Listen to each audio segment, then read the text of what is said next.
Hello everyone, welcome back to our channel Learn with Nishman.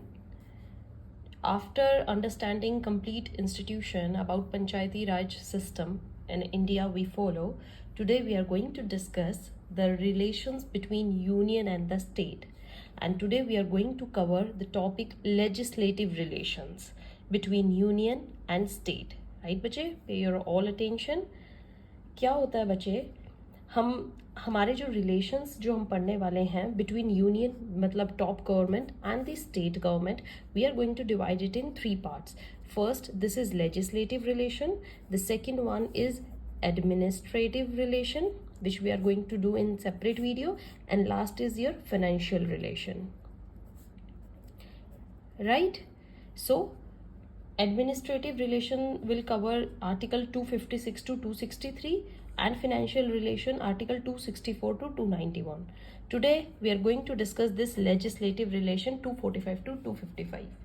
Right बच्चे, अब आपको पता है there are 2 types of government. Right? Government 2 types की होती है. कैसे? एक unitary form of government and one is the federal form of government. Right? बिल्कुल.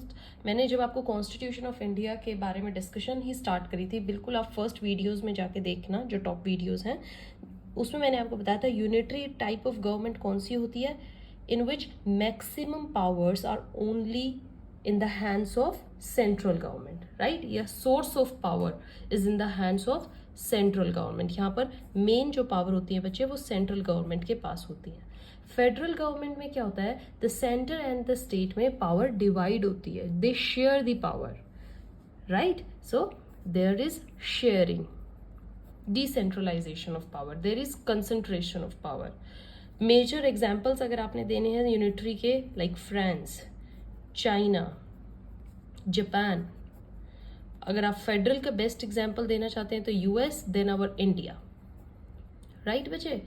इंडिया में सिर्फ इमरजेंसीज के टाइम पर ही होता है कि यूनिटरी फॉर्म ऑफ गवर्नमेंट को ही हमें फॉलो करना पड़ता है, हमें यूनिटरी मेथड ही फॉलो करना पड़ता है. Otherwise except those emergency we completely follow the federal system. We have federal structure of government. Now बच्चे, on the basis of legislative relations between center and the state, we divide it into 2 aspects. Okay, like this is center government and this is state government. So relation between them is divided in 2 groups. First, we are going to do territorial jurisdiction. Right? And the next is subject matter jurisdiction.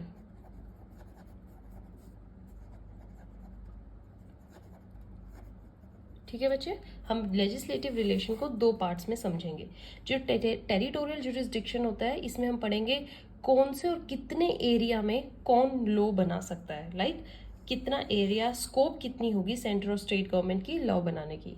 And subject matters like particular topic पर, like agriculture हो गए, industries होगी, water projects हो गए, electricity हो गई, taxes हो गए, तो इन पर लॉ कौन बना सकता है. So let's discuss them number wise.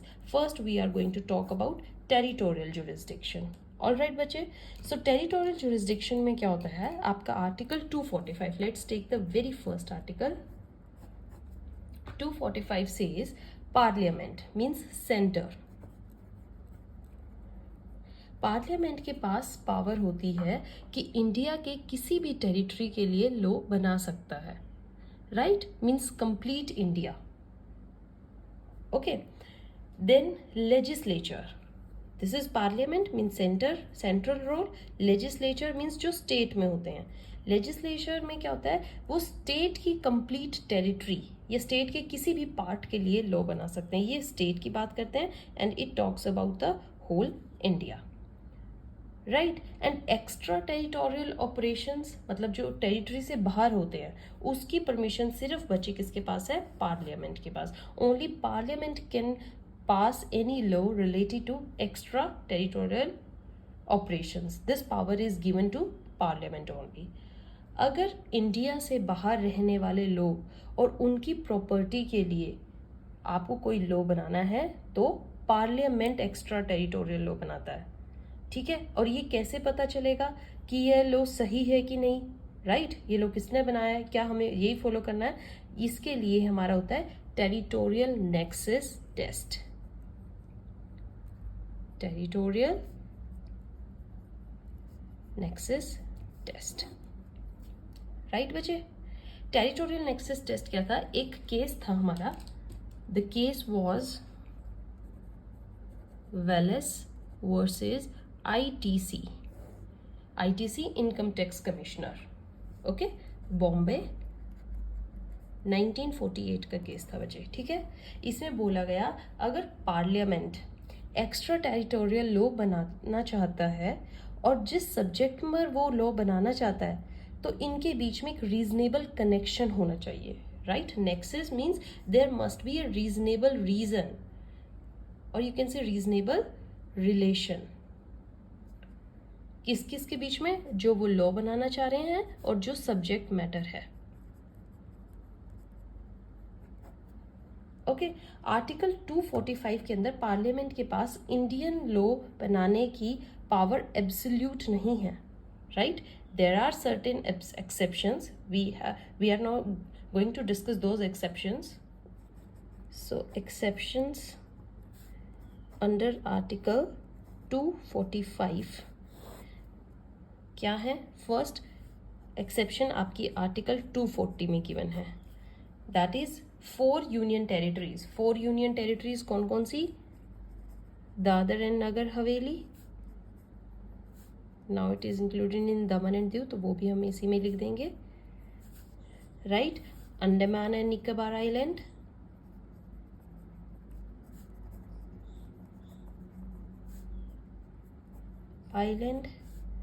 Lakshadweep islands.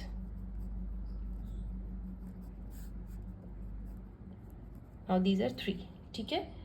इनके लॉज बनाने की power is with only the president, ये पार्लियामेंट के पास नहीं। इनसे रिलेटेड जो भी लॉ होंगे वो कौन बनाएगा? President, right. For their peace, good governance, progress, उनसे रिलेटेड जो भी लॉज होंगे बच्चे वो प्रेसिडेंट के पास पावर होती है, पार्लियामेंट के पास नहीं होती है। This is the first exception.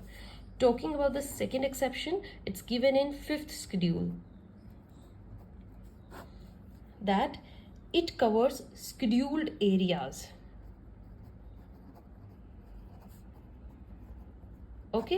It says in states के रिस्पेक्टिव गवर्नर्स के पास ये पावर होगी। जो भी स्केड्यूल्ड एरिया जिस पर्टिकुलर स्टेट के अंदर होगा उस स्टेट के जो भी रिस्पेक्टेड गवर्नर होंगे उस गवर्नर के पास ही ये पावर होगी कि वो एनी पॉइंट ऑफ टाइम ये कह सकते हैं कि इन स्केड्यूल्ड एरियाज में पार्लियामेंट के लॉज अप्लाई नहीं होंगे and they can pass any law for them. So यहाँ पर भी पार्लियामेंट के लॉज एक्सेप्ट गवर्नर की एश्योरेंस ना हो तब तक वो पास नहीं होंगे। All right, the third exception, we talk about 3 exceptions, the last one is 6th schedule। 6th schedule में क्या बोला गया? That states, which states? Assam, Mizoram, Meghalaya and Tripura, right. In 4 states के जो भी ट्राइबल एरियाज हैं इन स्टेट्स के गवर्नर्स ही उन लॉज को पास कर सकते हैं जो अभी इसमें बात बोली थी, ओके। अगर गवर्नर को कहीं पे भी लगेगा दैट पार्लियामेंट के लॉ यहाँ अप्लाई नहीं हो सकते तो वो नहीं होंगे। ऑल राइट, ये 3 एक्सेप्शंस हैं, अदरवाइज पार्लियामेंट के पास इंडियन लॉ बनाने की पूरी पावर है except these 3 conditions, right. Now we talk about subject matter legislation. Territorial समझ में आया बच्चे? Now subject matter. Subject matter legislation में क्या है? सेंट्रल और स्टेट गवर्नमेंट के पास जो पावर्स हैं वो किस में गिवन है? 7th schedule में। याद आया आपको? In which we talk about 3 lists. I gave you briefly description about all the items we include in 3 list. Union list हमारी फर्स्ट होती है, then comes your concurrent list, the third is your state list, right? That is your list 1, list 2 and list 3. Okay, तो इसमें union list में basically matters कौन से होते हैं जो नेशनल इंपॉर्टेंस से रिलेटेड होते हैं, मतलब ऑलमोस्ट 100 आइटम्स इसमें होते हैं national importance. Concurrent list both state and union जिसमें शेयर करती हैं 52 items we have, and state list में 61 items in which sole authority is with the state government to pass laws related to it. So subject matter legislation इस तरीके से ये related है बच्चे, इसमें स्टेट इंटरफेयर नहीं कर सकती, इसमें यूनियन इंटरफेयर नहीं कर सकती, और यहाँ पर सेंट्रल और स्टेट दोनों को मर्ज होकर डिसीजंस लेने पड़ते हैं, राइट। पर बच्चे ये आपकी लिस्ट 2 होती है and this is your list 3, right, little mistake, इसको ठीक करिएगा, list 1, list 2 and list 3. So now article 246 says that parliament has the power that it can make laws on the items covered in list 1 and list 3. तो इनके जो भी matters related laws पास होंगे वो parliament पास कर सकता है, okay. This is how state and union are related by sharing the powers. Now your article 248 talks about residuary powers.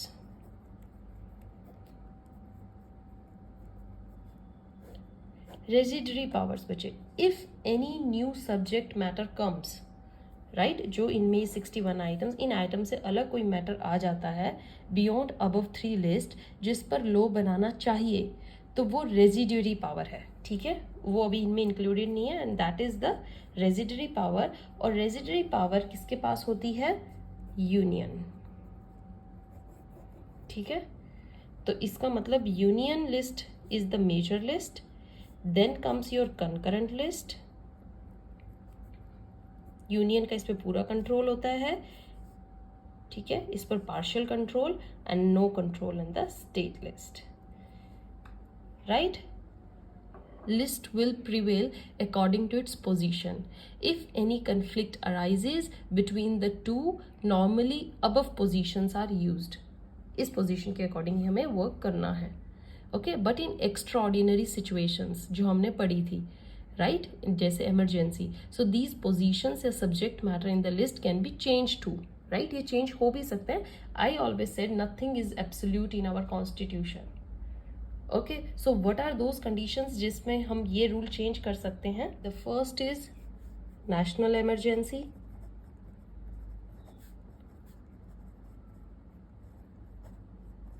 जिसमें प्रेसिडेंट रूल लागू हो जाता है, right.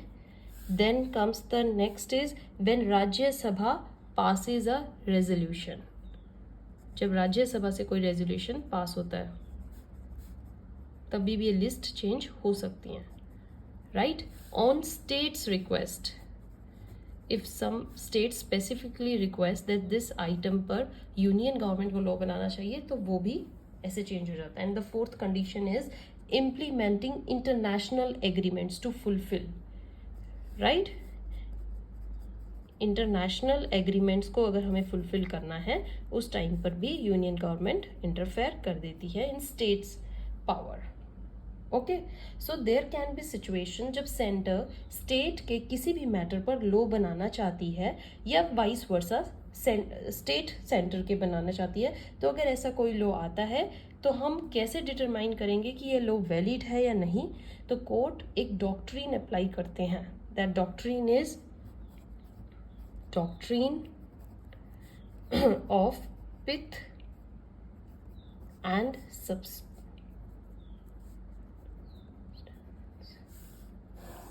right? Doctrine of pith and substance, right?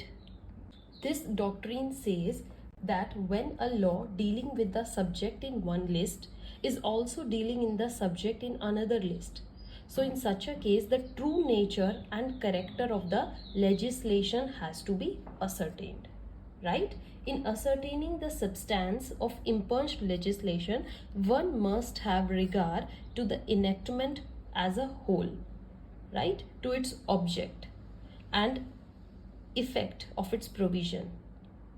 The justification of the doctrine of pith and substance is that in a federal constitution, जैसे हमारे India का बच्चे federal constitution है, it is not possible to make a clear cut distinction between the powers of union and the states. Obviously हम नहीं लगा पाते हैं इस पर्टिकुलर मैटर पर यूनियन का ही पूरा कंट्रोल है कि स्टेट का है. There is bound to be overlapping in all such cases. It is but reasonable to ask what in whole is the object or the purpose of law, right? Purpose हमें check करना है. A strictly verbal interpretation would result in larger number of statutes. If the legislature is to have the full scope to exercise the powers granted to it, it is necessary to assume that court doesn't prevent a legislature from dealing with the matter which may incidentally affect any matters in the other list. All right बच्चे, अब एक बहुत important case आया बच्चे. Case क्या था? Prafulla Kumar versus bank of commerce. समझिएगा क्या था इस केस में, राइट? 1947. इसमें जो मनी लेंडर्स लोन देते हैं उसे रिकवर करने के लिए कितनी अमाउंट ले सकते हैं, राइट? कितने इंटरेस्ट पर उसे रेगुलेट करने के लिए एक state legislation Bengal money lenders act 1946 पास किया गया. ओके बच्चे, केस को समझिएगा. बंगाल मनी लेंडर्स एक्ट ये क्यों हुआ? क्योंकि मनी लैंडिंग एक स्टेट सब्जेक्ट है, राइट? एंड ये लिस्ट 2 की एंट्री नंबर 27 में आता है. समझ गए? मनी लैंडिंग पर सेंट्रल गवर्नमेंट ने इस एक्ट को चैलेंज किया and said that this act also governs promissory notes and it is a central subject. Promissory note तो सेंट्रल में आते हैं which comes under list 1 entry 28. तो ये देखने के लिए कोर्ट्स ने doctrine of pith and substance लगाया, ठीक है, ये डॉक्ट्रिन, और ये कहा कि जब भी we have to look about true nature of any legislation, आप उस लेजिस्लेशन को एज अ होल देखते हो. That is its object, scope, effect, right? आपको ये देखना है. तो इस केस में कोर्ट्स ने कहा that particular act object is to check money lending, right? इसका ऑब्जेक्ट चेक करिए हमेशा. ऑब्जेक्ट क्या था? Money landing.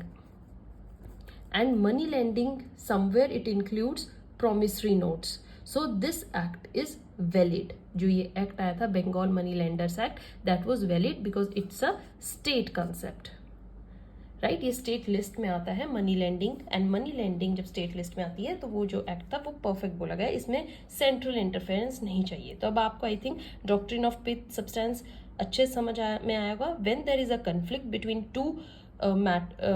two laws on the same subject matters, then one must check it as a whole, its scope, effect, object, right? So for today we just talk about the legislative relation. Stay tuned for the next video because in that we are going to discuss administrative relations between union and state. Till then, goodbye. Thank you.